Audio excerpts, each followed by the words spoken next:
Assalamualaikum warahmatullahi wabarakatuh. Di sini kami dari kelompok 5 kelas M02 akan mempresentasikan mengenai antigen, antibodi, imunobloting, dan imunohistokimia dengan dosen pengampu Profesor Dr. Uun Yonuhar, SPI MSI. Sebelumnya, perkenalkan anggota kelompok kami yaitu ada Robi Aulia, Widya Ayu, Anugrah Fakri, ada saya sendiri Dani Anggraini, ada Anita Seviana, ada Ahmad Daniel, ada Aida Rahma, dan ada Novedila. Masuk pada latar belakang antigen, antibodi, imunobloting, dan imunohistokimia, di mana sistem imun ini merupakan pertahanan tubuh yang kompleks dan sangat penting untuk menjaga kesehatan. Salah satu mekanisme fundamental dalam sistem ini adalah interaksi spesifik antara antigen dan antibodi, di mana antigen ini adalah molekul asing seperti protein dan virus atau bakteri, sel kanker yang dapat memicu respon imun. Di sisi lain, antibodi adalah protein yang berbentuk huruf Y yang diproduksi oleh sel B sebagai respon terhadap antigen dan dirancang untuk mengikat antigen secara presisi. Hubungan antigen-antibodi ini bersifat sangat spesifik, mirip dengan kunci dan gembok, di mana satu jenis antibodi hanya akan mengenali dan berikatan dengan satu jenis antigen tertentu. Interaksi ini menjadi dasar dari berbagai teknologi diagnostik dan penelitian yang memungkinkan identifikasi, kuantifikasi, dan lokalisasi molekul biologis dalam sampel. Memanfaatkan spesifitas tinggi ini, biasanya ilmuwan dapat mendeteksi keberadaan patogen, mengukur kadar hormon, atau bahkan melacak ekspresi protein tertentu dalam sel dan jaringan. Terdapat 5 rumusan masalah yang kami ambil, yaitu yang pertama, bagaimana dasar-dasar molekular antigen antibodi dan interaksinya dengan imunobloting dan imunohistokimia. Kemudian yang kedua, bagaimana prinsip dan mekanisme imunobloting dan pengaplikasiannya. Kemudian yang ketiga, bagaimana prinsip dan mekanisme imunobloting dan pengaplikasiannya pada imunohistokimia. Yang keempat, ada bagaimana metode deteksi utama pada imunobloting dan imunohistokimia. Dan yang kelima, bagaimana imunobloting dan imunohistokimia membentuk antigen dan antibodi serta penyebab kegagalannya. Selanjutnya yaitu dasar molekuler antigen dan juga antibodi. Respon imun adalah mekanisme tubuh untuk melindungi diri dari serangan benda asing seperti virus, bakteri, dan juga patogen lainnya. Salah satu komponen dalam respon imun adalah antibodi. Nah, antibodi ini berperan dalam pengenalan dan juga penetralan patogen seperti bakteri dan virus yang sudah saya sebutkan tadi. Nah, antibodi juga berfungsi sebagai mengenali molekul unik yang ada pada patogen yang disebut dengan antigen. Slide selanjutnya yaitu menjelaskan interaksi antigen-antibodi dengan imunobloting dan imunohistokimia. Imunohistokimia dan imunobloting sama-sama mengandalkan interaksi antara antibodi dan juga antigen untuk mendeteksi protein target. Pada imunohistokimia, interaksi terjadi dalam jaringan yang terfiksasi dan hasilnya ditunjukkan melalui pewarnaan lokal di bawah mikroskop. Sementara itu, pada imunobloting, antigen yang telah dipisahkan secara elektroforesis dikenali oleh antibodi di atas membran, menghasilkan pita yang menunjukkan ukuran dan jumlah yang relatif antigen. Nah, pembahasan selanjutnya yaitu prinsip imunobloting. Yang pertama ada ekstraksi protein dari jaringan, sel, atau bahan biologis, di mana itu untuk memperoleh sampel yang representatif. Kemudian ada kuantifikasi konsentrasi protein untuk memastikan jumlahnya cukup untuk analisis. Kemudian yang ketiga ada elektroforesis gel, yaitu memisahkan protein berdasarkan ukuran dan muatan, yang dimana akan menghasilkan pola pita.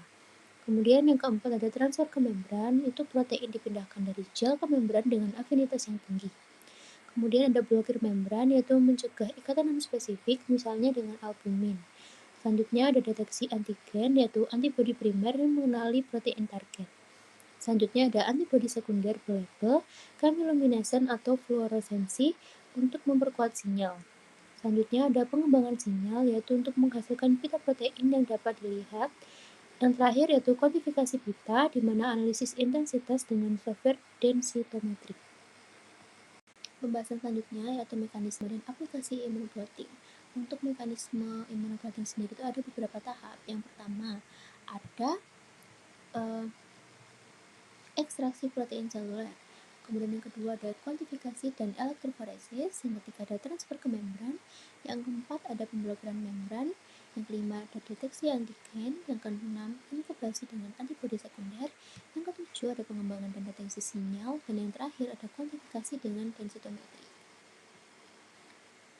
Selanjutnya, ada pun beberapa pengaplikasian dari immunoblotting sendiri. Yang pertama ada penelitian biologi molekuler dan biokimia. Yang kedua ada monitoring ekspresi protein. Dan yang ketiga ada studi post-translational modification. Selanjutnya yaitu masuk pada hubungan imunohistokimia dengan immunoblotting, di mana imunohistokimia ini memberikan informasi spasial atau lokasi IHC menunjukkan di mana protein target berada di dalam sel atau jaringan seperti protein berada di membran sel, sitoplasma atau inti sel. Hal tersebut penting untuk memahami fungsi protein dalam konteks biologi dan untuk diagnosis penyakit. Kemudian immunoblotting ini mengonfirmasi protein yang terdeteksi benar-benar protein yang dicari. Immunoblotting ini memisahkan semua protein berdasarkan berat molekulnya sehingga dapat dilihat antibodi berikatan dengan protein yang memiliki ukuran yang tepat. Hal tersebut membantu menghindari hasil positif palsu yang mungkin terjadi jika antibodi berikatan secara tidak spesifik dengan protein lain. Selain itu, Western blot dapat memberikan perkiraan kuantitatif tentang seberapa banyak protein yang ada di dalam sampel, sebagai validasi dan verifikasi di mana immunoblotting untuk membuktikan keberadaan protein target dan mengonfirmasi bahwa antibodi yang digunakan spesifik. IHC atau imunohistokimia ini digunakan untuk memvisualisasikan protein tersebut di dalam jaringan, memastikan bahwa protein itu tidak hanya ada tetapi juga berada di lokasi yang diharapkan. Nah, keterhubungan antara IHC dan immunoblotting ini juga memiliki perbedaan dalam metode, yaitu IHC menganalisis protein dalam jaringan yang utuh. Teknik ini mempertahankan sel dan jaringan yang sangat penting untuk diagnosis patologis. Kemudian untuk metode immunoblotting ini menganalisis protein dalam homogenat atau ekstrak. Melakukan hal tersebut, sel atau jaringan harus dihancurkan terlebih dahulu sehingga semua informasi spasial atau lokasi protein hilang. Jadi IHC ini memberikan bukti visual tentang lokasi, sementara immunoblotting memberikan bukti molekuler yang kuat untuk identitas dan kuantitas uh, menggunakan keduanya. IHC dan immunoblotting ini memberikan gambaran yang komprehensif dan akurat. Pengaplikasian imunohistokimia dibagi menjadi dua. Kami mengambil pengaplikasian pada diagnosis penyakit pada organisme akuatik, dan yang kedua, pengaplikasian imunohistokimia pada biomonitoring dan penilaian kesehatan ekosistem, di mana diagnosis penyakit pada organisme akuatik, yang pertama penggunaan identifikasi fenotipik, yaitu penggunaan pewarnaan gram dan metode kultur bakteri. Yang kedua, penggunaan identifikasi genomik, yaitu penggunaan PCR, sequencing genetik, dan sequencing genetik. Kemudian yang ketiga ada identifikasi virus menggunakan RT-PCR dan NGS. Kemudian untuk biomonitoring dan penilaian kesehatan ekosistem, di mana deteksi biomarker polusi, yaitu suatu organisme seperti ikan yang terpapar polutan misalnya deterjen, tubuhnya akan merespon dengan memproduksi protein tertentu sebagai mekanisme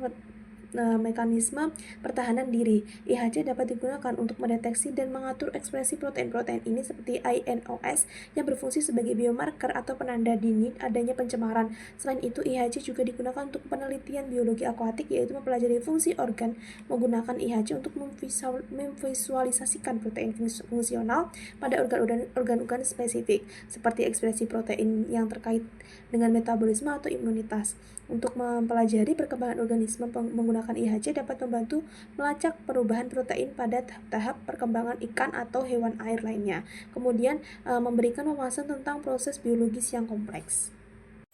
Oke, kemudian masuk kepada metode deteksi utama pada immunoblotting dan juga imunohistokimia, yang mana umumnya dilakukan dengan tiga pendekatan deteksi utama yang pertama ada metode chemiluminescent scan atau ECL, yang mana dalam metode ini tuh pada Western blot itu dapat menghasilkan suatu sinyal atau cahaya abu-abu, dan cahaya ini tuh dapat direkam, yang mana metode ini tuh cocok untuk pemeriksaan kuantitatif hingga kualitatif hingga semi kuantitatif. Yang kedua ada metode deteksi fluorescent near infrared atau NIR yang menggunakan antibodi berlabel fluorophore sehingga memungkinkan multiplexing atau beberapa target dalam satu deteksi pengamatan gitu. Nah, rentang kuantitatifnya juga lebih besar. Kemudian yang ketiga ada metode deteksi menggunakan sistem polimer atau amplifikasi sinyal.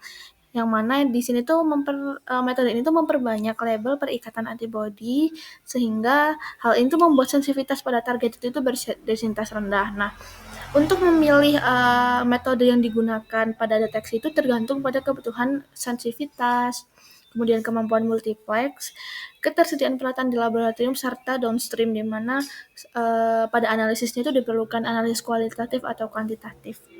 Oke, masuk kepada metode deteksi yang pertama yaitu chemiluminescent ECL yang masih merupakan metode deteksi yang sering atau umum dilakukan pada Western blot karena sensitivitasnya yang tinggi.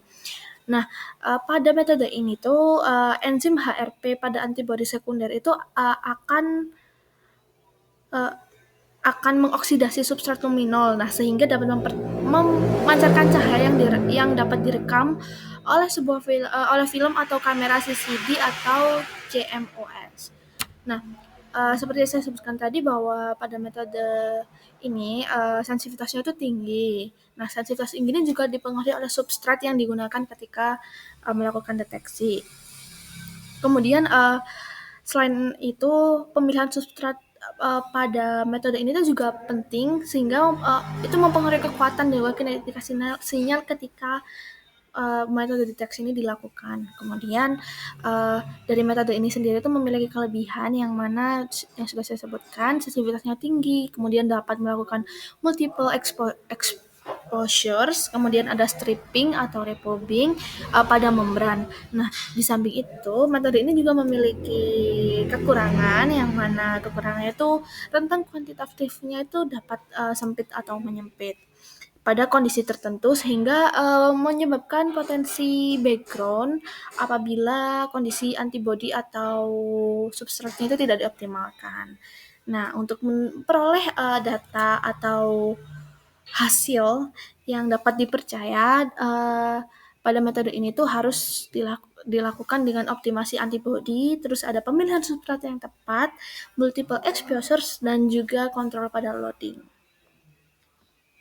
Oke, selanjutnya ada deteksi fluoresen near infrared atau NIR yang bisa digunakan dalam immunoblotting yang mana pada deteksi ini menggunakan memanfaatkan antibodi sekunder yang berkonjugasi dengan fluorophore stabil sehingga pita protein itu memancarkan cahaya pada gelombang spesifik yang mana ini dapat dipindai oleh imager NIR. Nah, deteksi ini tuh memungkinkan multiplexing simultan, misalnya 2 kanal atau lebih, dengan range kuantitatif yang lebih luas dan sinyal yang stabil untuk analisis kuantitatif. Kemudian pendekatan NIR ini juga mengurangi auto fluoresensi dan juga background yang biologis yang sering mengganggu sinyal pada kanal sehingga memberikan rasio signal noise yang lebih tinggi dan rentang dinamis yang kuantitatif lebih luar dibandingkan prosedur atau deteksi ICL tadi. Karena faktor tadi, pengukuran dalam metode ini tuh menjadi lebih linear dan juga reproducible apabila titer antibody dan exposure itu dikalibrasi. Nah, pada metode ini tuh juga tentunya memiliki keuntungan praktisnya yang mana kemampuannya dalam membandingkan target dan loading control itu bisa dalam satu scan. Nah, selain itu performa kuantitatifnya ini juga lebih baik apabila photoblazing dan tumpang tindih spektral itu dapat ditangani. Kemudian karena tadi ada keunggulan atau kelebihan, tentunya ada kekurangan atau keterbatasan yang mana dalam metode ini tuh terdapat bulking region dan protokol transfer yang mempengaruhi background fluorescent. Nah, selain itu, peralatan yang digunakan untuk metode NIR ini dan juga konjugat fluorophore ini relatif lebih mahal sehingga beberapa atau banyak laboratorium itu memilih menggunakan metode ICL untuk pemeriksaan awal.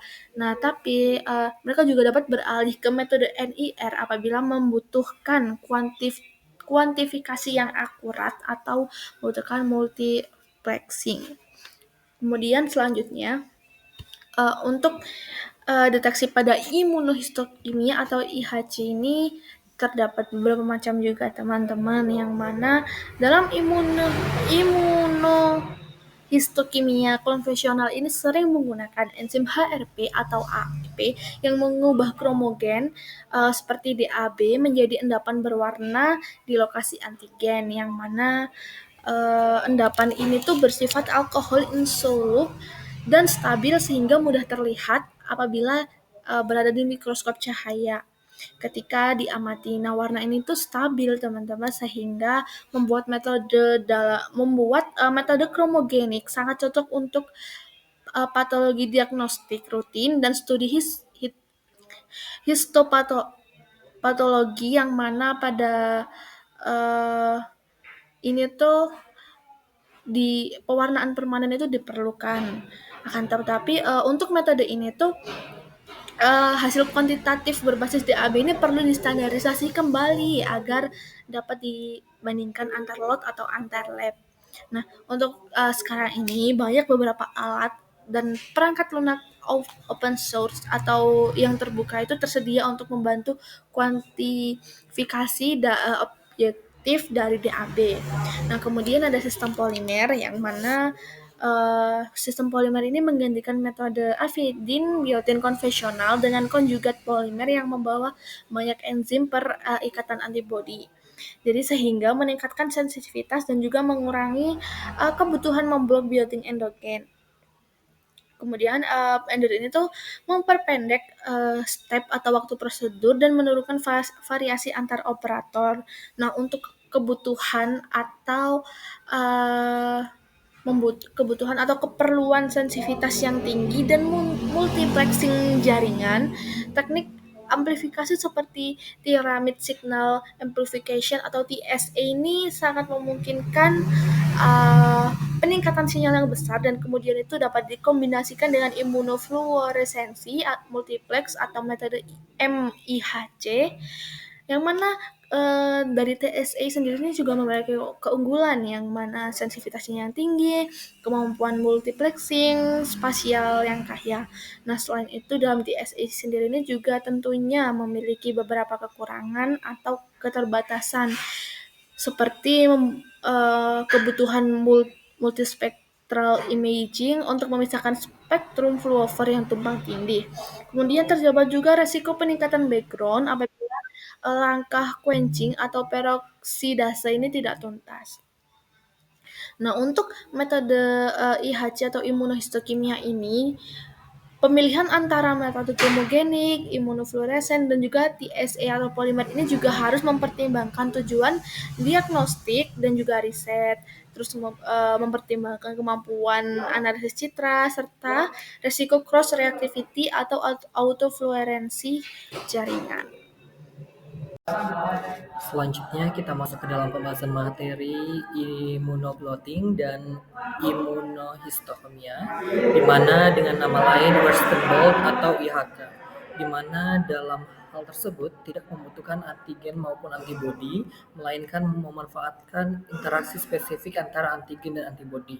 Pertama, kita bedah terlebih dahulu apa itu antigen dan antibodi.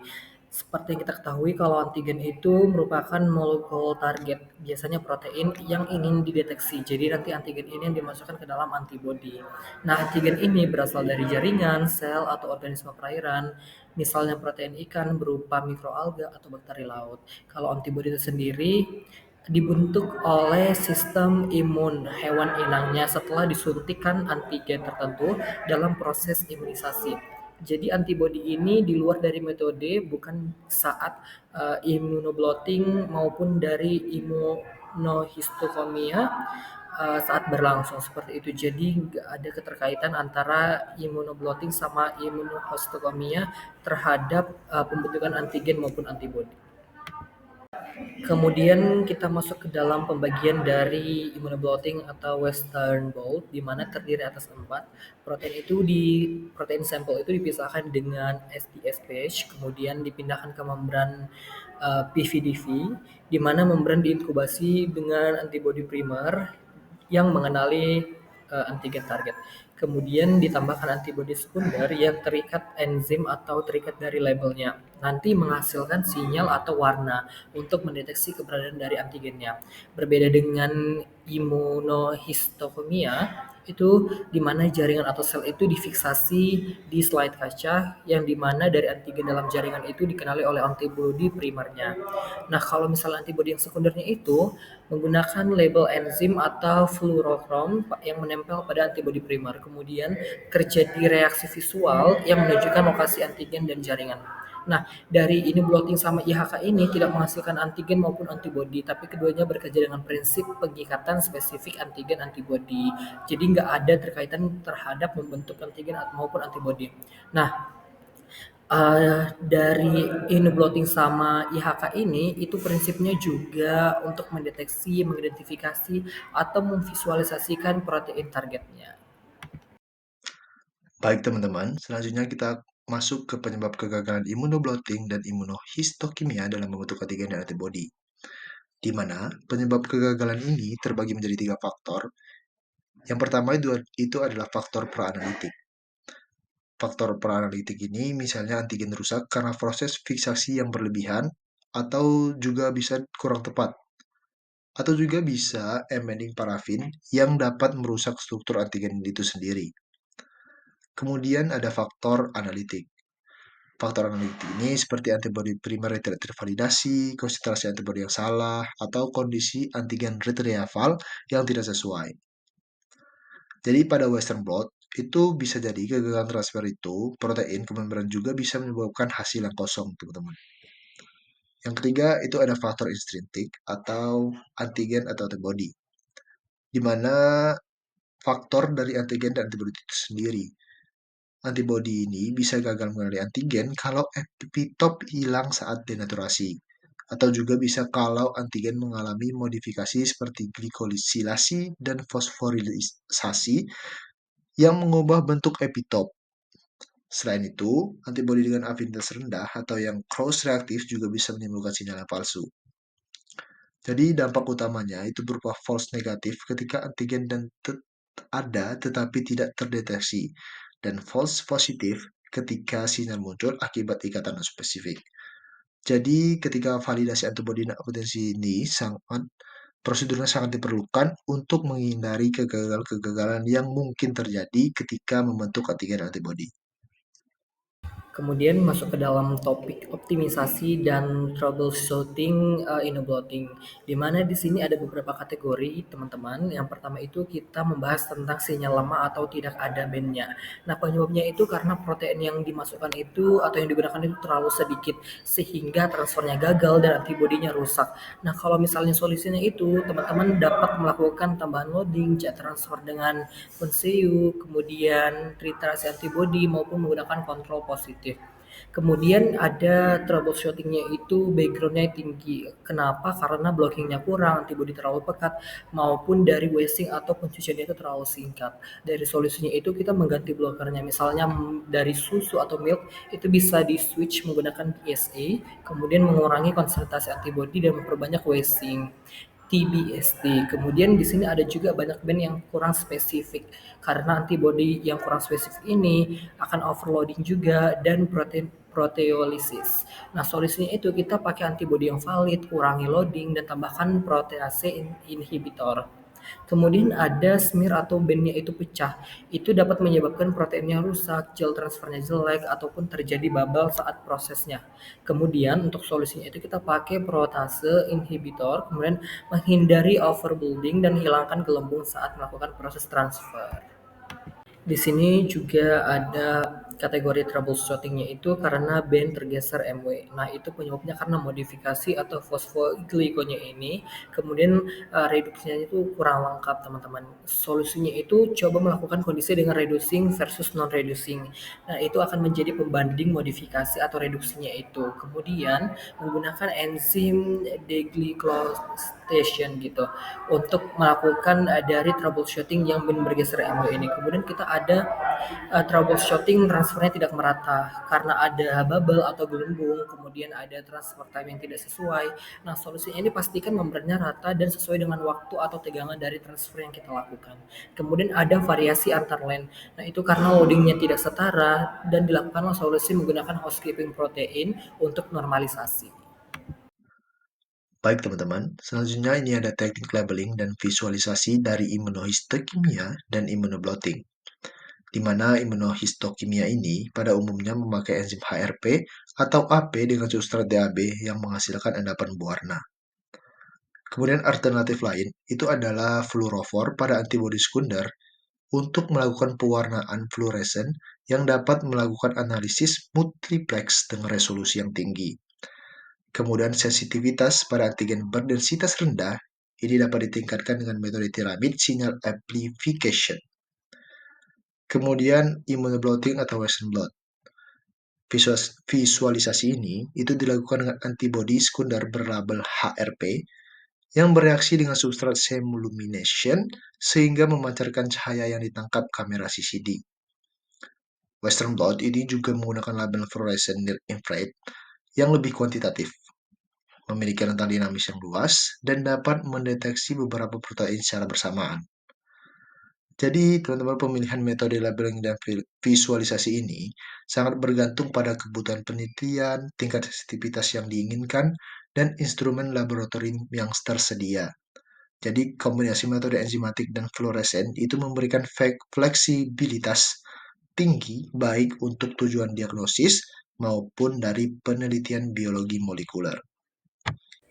Baik, masuk ke dalam study case di mana kami menggunakan study case yang berjudul Padley as a Production Platform for Our Vaccine in Sustainable Fish Aquaculture. Di mana sebelumnya ada pun latar belakang, sektor perikanan yang berkelanjutan tidak luput dari tantangan dan resiko yang signifikan seperti ikan yang dibesarkan di fasilitas aquaculture yang beresiko menyebarkan patogen dan menimbulkan wabah penyakit. Secara umum, strategi yang tepat untuk membatasi penularan infeksi adalah isolasi dini ikan yang sakit, pemberian obat-obatan, dan peningkatan kekebalan ikan dengan diet gizi seimbang. Akan tetapi, strategi yang dilakukan belum cukup efektif dalam menangani permasalahan bidang aquaculture. Pengendalian yang terbaik dan efektif dalam mencegah dan mengendalikan penyakit adalah dengan pemberian vaksin untuk ikan aquaculture. Berdasarkan rute pemberian vaksin, pemberian oral menawarkan manfaat penyederhanaan proses imunisasi dan mengurangi kerentanan ikan terhadap penyakit yang disebabkan oleh stres atau potensi kerusakan mekanisme ikan. Namun, adapun kelemahan dari vaksin oral adalah ketidakmampuannya dalam menstimulasi jaringan limfoid terkait usus kompleks secara efisien akibat toleransi imun mukosa. Sehingga tanaman memberikan efek imunostimulasi di mana ketika sel dimasukkan ke dalam makanan ikan, senyawa tanaman seperti polisakarida, flavonoid, dan fenol mengaktifkan respons sistem imun pada ikan aquaculture. Dengan begitu, adapun tujuan dari study case ini adalah untuk mengeksplorasi potensi jelai atau Hordeum vulgar di V. Golden Promise untuk memproduksi vaksin subunit yang diberikan secara oral berdasarkan protein amplop untuk mempengaruhi spesies ikan seperti famili Salmonidae dan Cyprinidae. Baik, adapun metode dan bahan yang digunakan yang pertama prediksi antigenesis kandidat antigen virus ikan potensial. Yang pertama mengurunkan amplop virus ORF149 dari KHV dianalisis untuk memprediksi lokalisasi epitop sel B, docility, dan potensi antigenesis. di mana perangkat lunak bioinformatika DNA STAR digunakan untuk mengetahui urutan transmembran potensial, jembatan disulfida, situs glikosilasi, dan spesifikasinya. Kemudian ada sifat kimia antigen terpilih seperti berat molekul, titik isoelektrik, teoretis, indeks ketidakstabilan, indeks alifatik, dan jumlah asam amino serta toksisitasnya. Kemudian ada perancangan kaset transformasional untuk ekspresi antigen pada tanaman. Yang pertama, mengurutkan DNA pengkos dari masing-masing fragmen antigen ditandai dengan MCY pada ujung 3 dan digandakan. Kemudian dipisahkan oleh penghubung dan memungkinkan imunodeteksi dan pemurnian produk rekombinan. Kemudian mengurutkan pengkodean digabungkan lebih lanjut dengan subunit dari E. coli yang tahan panas. Kemudian dilanjut dengan mengurutkan pengkodean untuk peptid, sinyal ekskresi, dan sintal retensi digunakan untuk memastikan akumulasi protein rekombinan dalam organel penyimpanan seluler dengan menambahkan gen metrik yang dapat menghasilkan protein fusi spesifik. Baik, untuk bahan yang ketiga yaitu ekspresi sementara gen kimerik yang mengkode antigen virus pada jelai, di mana gel kimerik yang disintesis secara komersial yang mengkode antigen rekombinan diamplifikasikan oleh serangkaian primer dengan overhang yang mengandung situs restriksi endonuklease, di mana fragmen yang dieksisi yang dihasilkan akan disisipkan antara situs restriksi yang sesuai dalam vektor seleksi ganda. Kemudian transformasi biolistik daun Barclay dilakukan menghasilkan 3 mikrogram pembawa mikroemas, kemudian disentrifugasi. Cuci endapan etanol 70% dan 100%, kemudian disuspensikan kembali dengan 60 mikroliter etanol kadar 100%. Kemudian daun jelai primer yang berumur 7 hari hingga 8 hari ditempatkan sisi adaksial menghadap ke atas pada agar 1% yang mengandung 20 mikrogram per mililiter benzimidazmidae dan 20 miligram per mililiter klorafinikol dipecah dengan bioret. Kemudian metode yang keempat yaitu cloning kaset ekspresi untuk transformasi jelai permanen, di mana hasil ekspresi transien pada daun Barclay, gen kimerik yang disintesis secara komersial, dan variasi fusi dengan sekuens dikeluarkan dari vektor komersial mengandung endonuklease. Kemudian gen kimerik ini dari faktor seleksi ganda disisipkan ke dalam vektor binel tanaman. Kemudian dibelah dari vektor komersial dengan endonuklease dan disubklon ke dalam vektor seleksi ganda yang dapat menghasilkan pembentukan vektor ekspresi dan dapat diintroduksi ke dalam galur Agrobacterium tumefaciens. Baik, metode yang kelima yaitu transformasi stabil embrio jelai muda yang dimediasi Agrobacterium, di mana garis Barclay transgenik telah disiapkan, kemudian karyopsis yang belum matang disterilisasikan dengan larutan etanol 70% dan NaOCl 5%. Kemudian embrio yang belum matang diisolasi, kemudian aplikasikan pada 25 embrio yang belum matang di bawah vakum 500 mBr selama 1 menit dengan inkubasi lanjutan selama 10 menit tanpa vakum. Kemudian untuk embrio vakum 500 mBr selama 1 menit dengan inkubasi lanjutan selama 10 menit tanpa vakum. Embrio yang telah keluar bakteri dibuang, kemudian dicuci dan dikultur bersama dengan sisa Agrobacterium selama 72 jam. Kemudian ada metode yang keenam yaitu penentuan ploidi, di mana daun hijau dengan panjang 2 cm dipotong dalam 1 mili buffer lysis. di mana intinya dipisahkan dengan kasa nilon 50 mikrometer dari suspensi, lalu kemudian diwarnai dengan 0, mg per liter, 4,6 diamidino, 2 penilidol atau DAPI selama 60 menit dalam gelap. Kemudian ploidi dianalisis pada flow cytometer Partek pas 1 dengan Parley tipe liar GV Golden Promise sebagai standar diploid.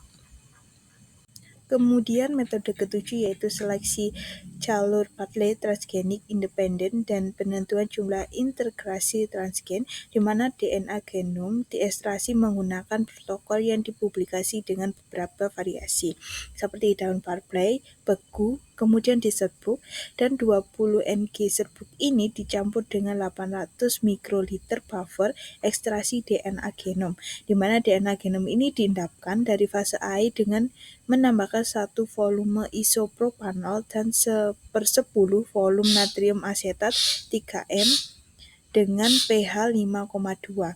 DNA disuspensasikan kembali dalam 100 mikroliter buffer yang mengandung 40 Ng per mililiter ribonuklease agen Parley transgenik independen dipilih berdasarkan integrasi transgen dalam genom Parley dengan PCR.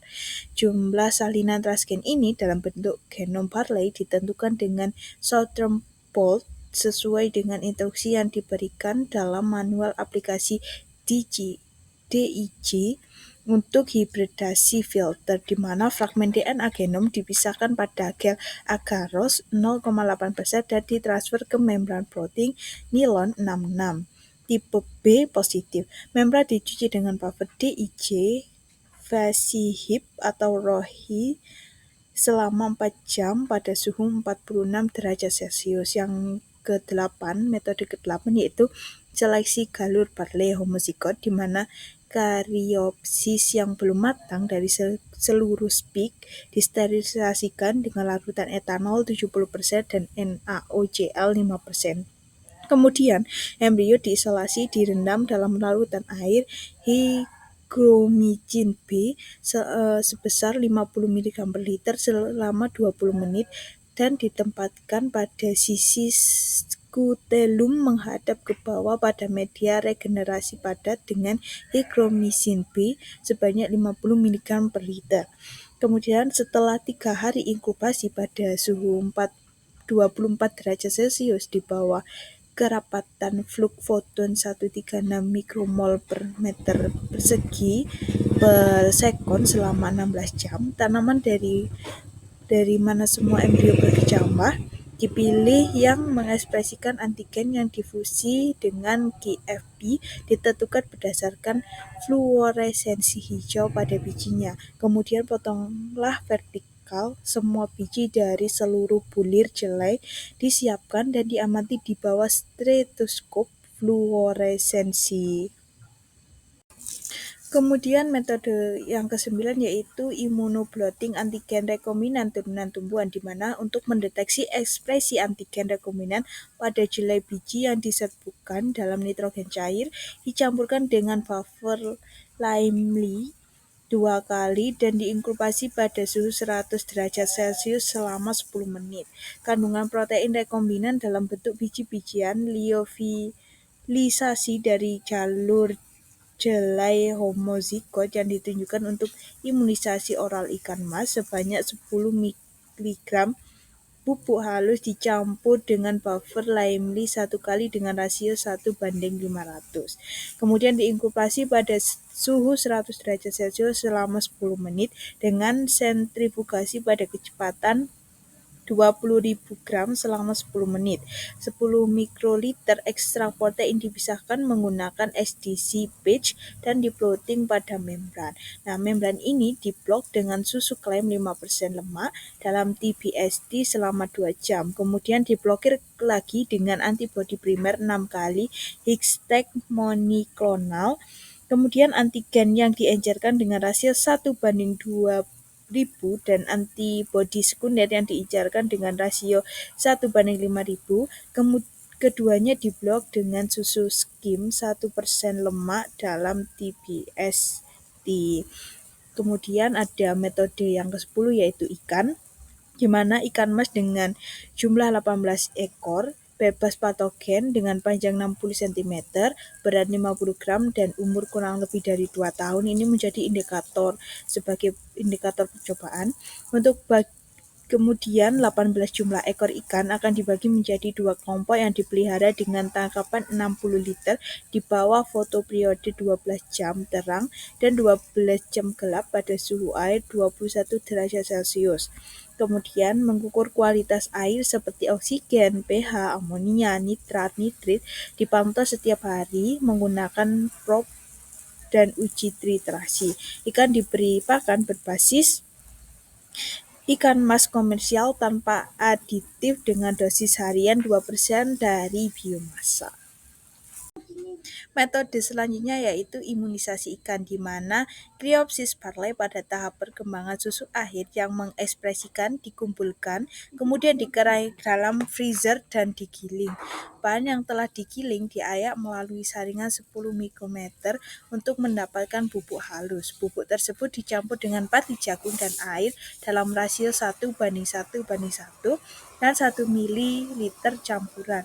Sebanyak 15 individu ikan mas biasa menggunakan kit intubasi endotrakeal yang baru lahir.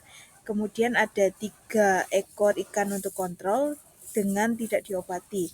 Hari ketiga 7, 14, 21, dan 28 hari pasca intubasi, limpa, ginjal kepala, dan usus atau anterior, tengah, dan posterior dibelah sebanyak 3 ekor ikan mas dan disimpan dalam RNA LED hingga dianalisis.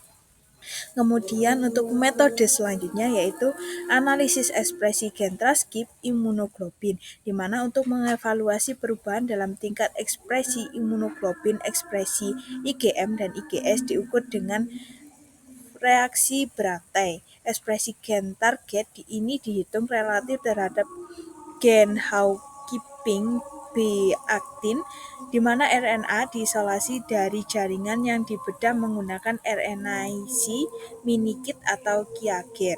Kemudian integritas RNA dievaluasi menggunakan Agilent 2100 Bioanalyzer atau Agilent Technologies IS untuk eukaryotik total RNA nanoisi atau Agilent Technologies ASS yang menunjukkan nilai RIN berkisar antara 2 hingga 10.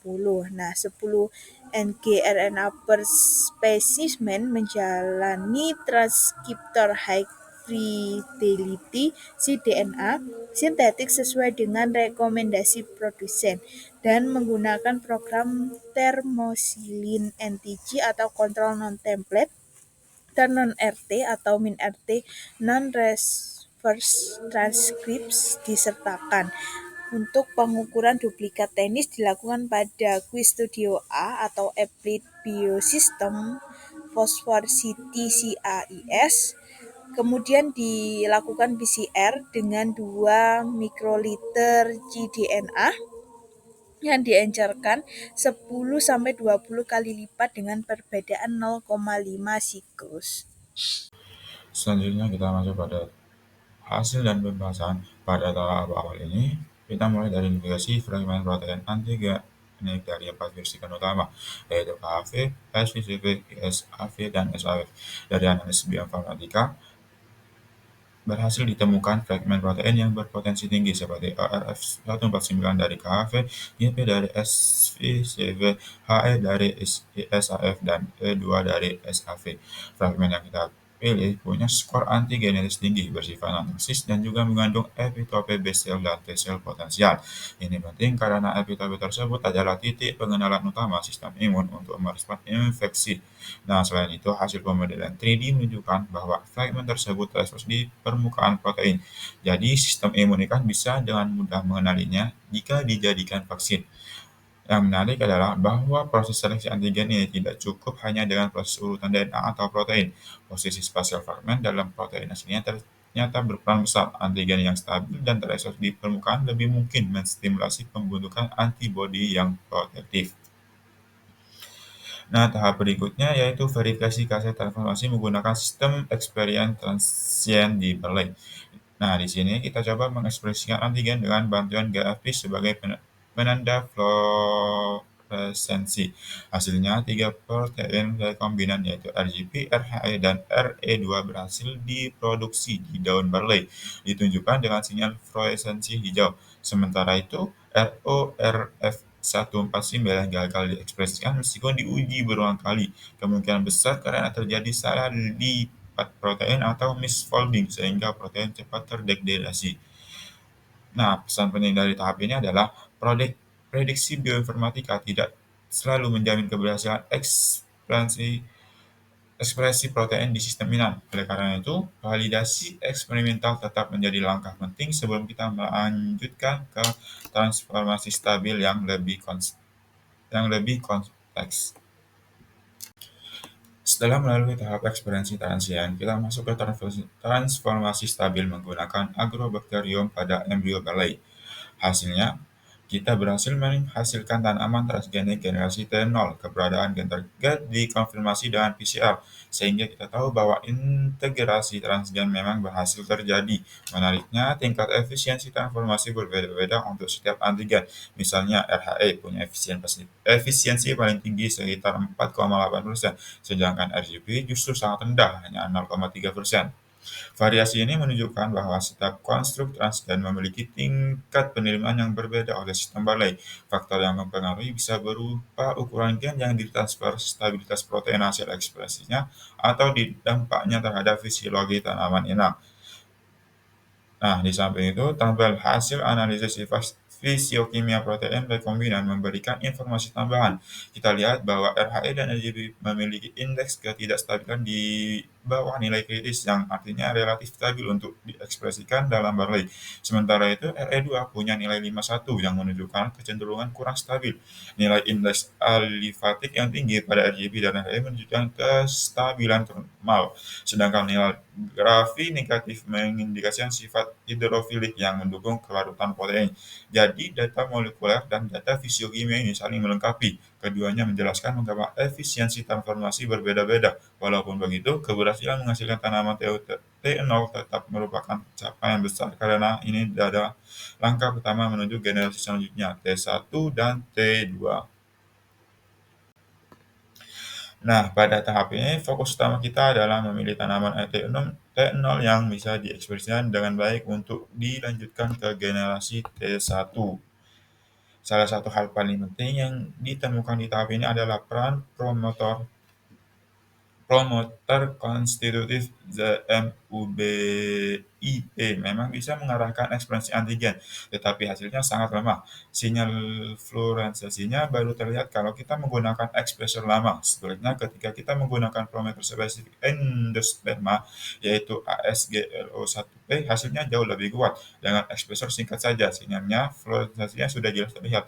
Western blot kemudian dilakukan untuk memastikan adanya protein rekombinan. Hasilnya sesuai prediksi, pita protein muncul pada tanaman dengan ASGLO1P, sementara kontrol negatif tidak menunjukkan sinyal apapun. Namun, variasi ekspresi antar tanaman masih tetap terjadi. Nah, penyebabnya kemungkinan karena integrasi transgen berlangsung secara asak atau ada mekanisme screening gen. Selain itu, faktor poi di tanaman juga jadi perhatian. Beberapa tanaman mengalami aneuploidy, yaitu ketidaknormalan jalan kromosom, yang menyebabkan pertumbuhan abnormal. Karena itu, kita hanya memilih tanaman yang diploid dengan satu integrasi transgen yang stabil untuk dilanjutkan ke generasi T1. Gambar yang ditampilkan pada slide ini menunjukkan proses dari desain kaset transgen regenerasi halus sampai PCR yang menunjukkan integrasi transgen. Jadi, tahap ini menegaskan bahwa hanya tanaman dengan ekspresi nyata yang stabil yang bisa menjadi kandidat terbaik untuk pengembangan vaksin oral. Di generasi T1, tujuan utama kita adalah mencari garis homozigous yang bisa menghasilkan biji dengan ekspansi antigen konsisten. Hasil analisis regresi transgen melalui PCR menunjukkan bahwa garis dengan satu salinan transgen mengikuti pola Mendelian 3:1. Namun pada garis dengan 4 salinan, pola segregasinya berbeda, yaitu sekitar 10:1. Ini menunjukkan bahwa jumlah salinan transgen juga mempengaruhi pola pewarisan. Untuk menentukan tanaman homozygous, kita menggunakan dua metode. Pertama, untuk tanaman dengan antigen fusi GFP, kita melihat fluoresensi hijau pada endosperma biji. Kalau semua biji dari satu malai menunjukkan fluoresensasi, berarti tanaman itu homozygous. Kedua, untuk tanaman dengan antigen fusi LPB, kita gunakan uji resistensi hygromycin pada embrio. Jika semua embrio bertahan hidup, maka tanaman dianggap homozygous. Hasil dari tahap ini adalah beberapa garis homozygous yang stabil baik untuk konstruk GFP maupun LTB. Tanaman ini kemudian dipropagasi ke generasi T2. Biji T2 dikoleksi, kemudian dihidrolisasi, digiling menjadi bubuk halus dan diuji kandungan antigennya. Hasil Western blot dengan kurva standar menunjukkan kandungan antigen yang cukup tinggi, sekitar 179 mikrogram per gram untuk RGP-LTB dan 197 mikrogram per gram untuk RGP-GFP. Angka ini kemudian dipakai sebagai dasar perhitungan dosis imunisasi pada ikan. Nah, selanjutnya dilakukan imunisasi oral pada ikan mas menggunakan serbuk biji jelai T2 tersebut. Hasil qPCR menunjukkan adanya respon imun yang kuat. Peningkatan paling signifikan terjadi pada immunoglobulin mukosal, khususnya LGZ1 dan LGZ3 yang meningkat hingga 130 kali lipat di usus posterior. Selain itu, imunoglobulin sistematik (LGM) juga meningkat hampir 10 kali lipat di hari ke-28. Temuan ini sangat penting karena membuktikan bahwa vaksin berbasis jelai bisa menstimulasi baik kekebalan mukosa maupun sistematik secara bersamaan.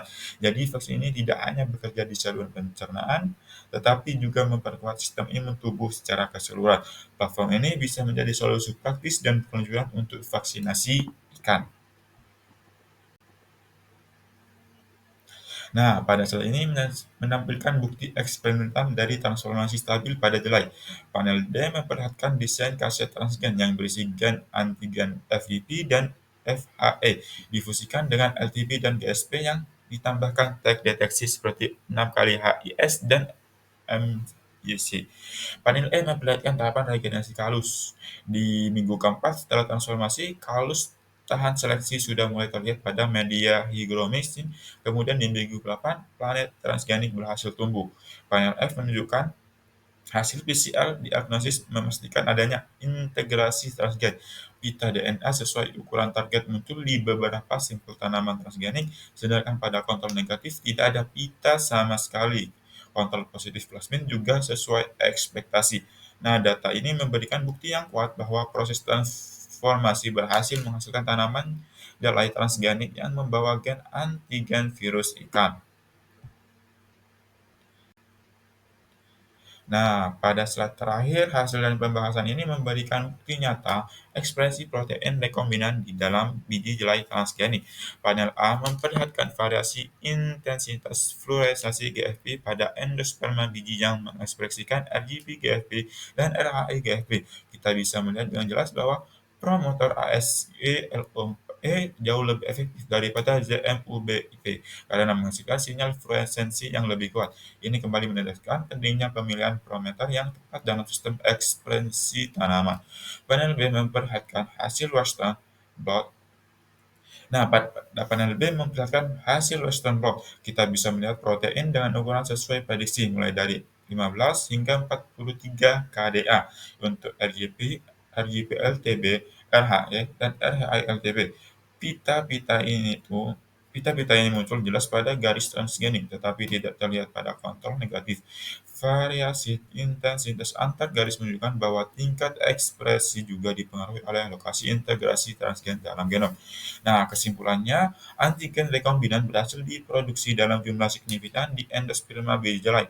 Hasil ini membuktikan bahwa tanaman jelai transgenik bisa menjadi platform produksi vaksin oral yang praktis, ekonomis, dan berkelanjutan untuk budidaya ikan. Oke, baik. Berdasarkan hasil pemaparan materi tentang study case, begitupun ada kesimpulan yang didapat, yang dimana hasil yang diperoleh menggarisbawahi bahwa potensi pertanian mulai dalam pengembangan strategi pencegahan untuk aquaculture, di mana palay dapat digunakan sebagai metode yang ampuh untuk meningkatkan produksi menuju persiapan vaksin industri dalam jumlah besar untuk digunakan dalam aquaculture dengan urutan antigen fungsional harus diidentifikasi dan diuji dengan cara lain. Nah, metode drop up tinggi yang mungkin didasarkan pada persiapan cepat disusun antigen untuk patogen spesifik, menggunakan ekspresi bakteri dan penyaringan pada populasi ikan skala kecil sangat diperlukan. Melalui transformasi stabil yang dimediasi agrobakterium dan analisis genomik serta proteomik tanaman selanjutnya diperoleh generasi jelai T2 homozigot yang mengekspresikan antigen virus ditambah sebagai pakan ikan. Nah, berdasarkan data yang telah disampaikan teman-teman, respon imun dapat dibagi menjadi fase induktif dan efektor yang ditandai dengan peningkatan regulasi transkrip, imunoglobulin, membran, dan sektori sehingga menunjukkan potensi aktivitas respon humoral sistematik sehingga pada limpa dan ginjal kepala organ musimetik utama yang dapat memberikan perlindungan pada jaringan mukosa namun juga mendukung eliminasi patogen. Baiklah teman-teman, sekian presentasi dari kelompok kami. Ada beberapa referensi yang kami gunakan. Teman-teman dapat mengakses referensi yang kami gunakan untuk mengetahui atau mendalami lebih lanjut. Di sini ada beberapa referensi yang bisa teman-teman gunakan atau bisa teman-teman akses. Ini juga referensi dari kami juga, teman-teman dapat akses. Baiklah, cukup sekian presentasi dari kelompok kami, kelompok 5M02. Kurang lebihnya kami mohon maaf. Akhir kata, wassalamualaikum warahmatullahi wabarakatuh. Bagi teman-teman yang ingin bertanya, dapat menanyakan pertanyaannya pada kolom chat yang tertera. Terima kasih.